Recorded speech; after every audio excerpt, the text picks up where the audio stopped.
Hi, I'm Emme. Welcome to my homestead. Today we're going to be making pizza. My family's been making pizza once a week for a number of years, for about 15 years. Suddenly, this summer, I was without an oven. I replaced it with a wood cook stove, but it still needs a little work. So for the time being, I am still without an oven. This summer, I would make pizza on the grill, but now it's winter and a grill doesn't work. It's too cold outside to keep up with the temperature. So, as a good prepper does, and a good homesteader does, we adapt and overcome. So today, we'll be making pizza in a wood fire. Welcome. Let's have fun. So, I'll be starting with putting 7 cups of flour into a bowl.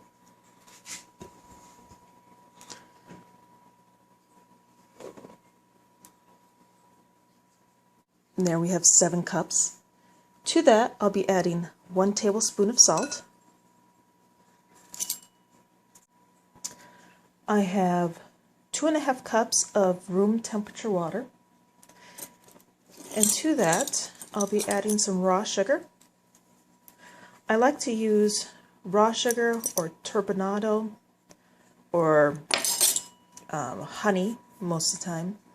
I try to avoid white sugar anytime possible. Now let's give this a quick stir. I like to mix my sugar, water, and yeast together and let it sit for a while. This is great for a few reasons. First, we get to know if the yeast is viable.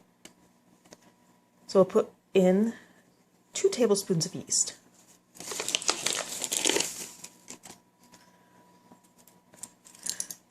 And we get to speed up the process a little bit. I'm going to stir this.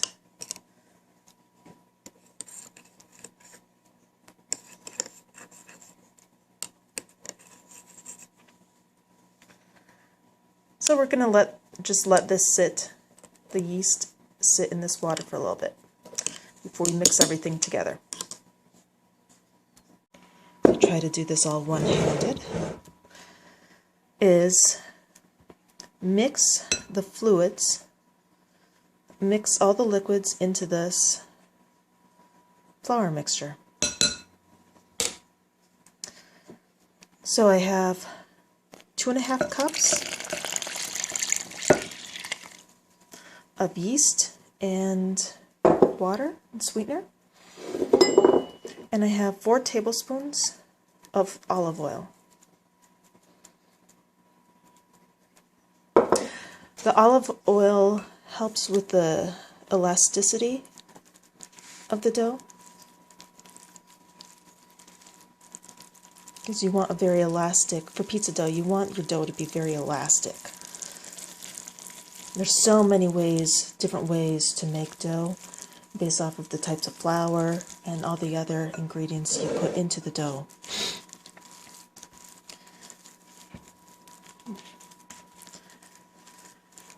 So I'll mix this for a while, and in a few moments I'll put it onto the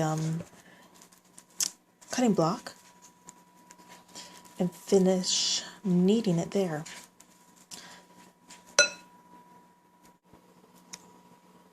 I've been kneading this for a while, but as you can see here, as I knead it, it sticks.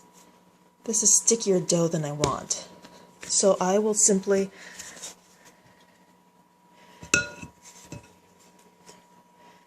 add some more flour to it.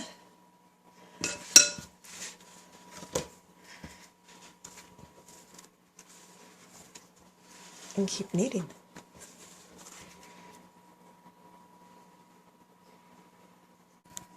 So now that I've kneaded it for a while, you can see I have a nice smooth dough. It's barely tacky, and it's nice and smooth. I've kneaded it for about 5 to 7 minutes. Now I'm going to place that once again into my trusty Dutch oven. I want to make sure that it's coated. One of the reasons I do that is to make sure that there isn't, that the air doesn't dry it out. So I want a dough that I can work with. So this is in the Dutch oven, and I will be placing this on the back of the stove fairly soon and let it rise in a warm place. I don't want it to get too hot, but I want it to be warm enough and have time to rise.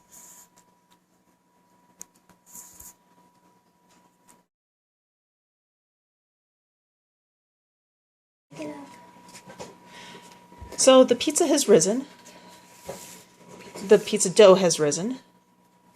It's on its second rise, so I'm going to take it out and divide it into pieces, and I'll roll out those pieces. And that'll be the crust for our pizza. So as you see, I've put some flour on the cutting board. Cutting board? Butcher block. Butcher block. And what I do is I cut my dough.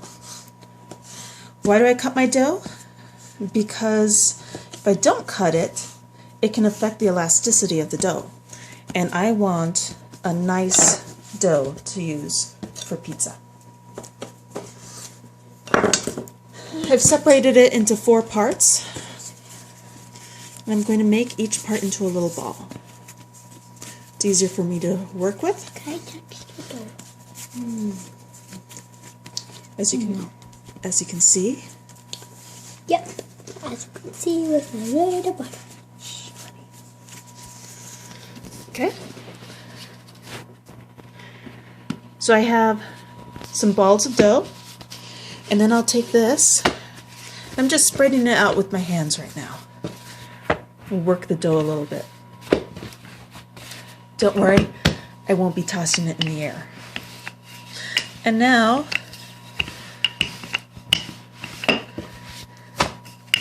I roll out the dough.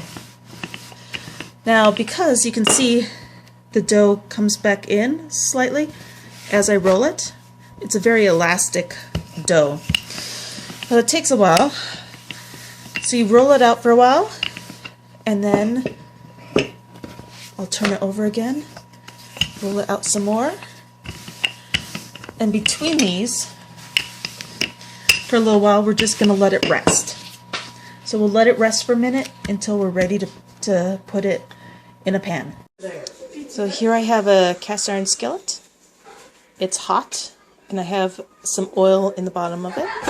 I'm going to be putting the dough on it. The dough is now in the skillet. I'll be poking the bottom with holes. It'll make a crispier crust.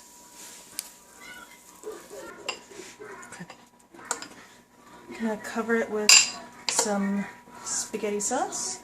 This is some sauce that we canned this last summer. So we use what we put up, and we put up what we use. That sounds kind of funny, but we do. I'm adding stuff.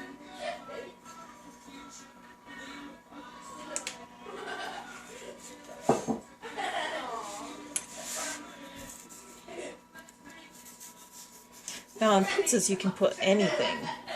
I've put leftover Thai food,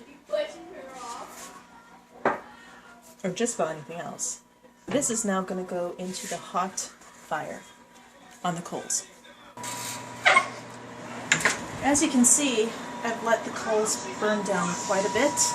So we have a hot bed here, a hot bed of coals. Just placing this into the coals.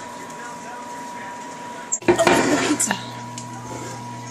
Cooked on the fire in a cast iron skillet. And there we have it. Hot, fresh pizza from the oven. And there's almost nothing quite as good.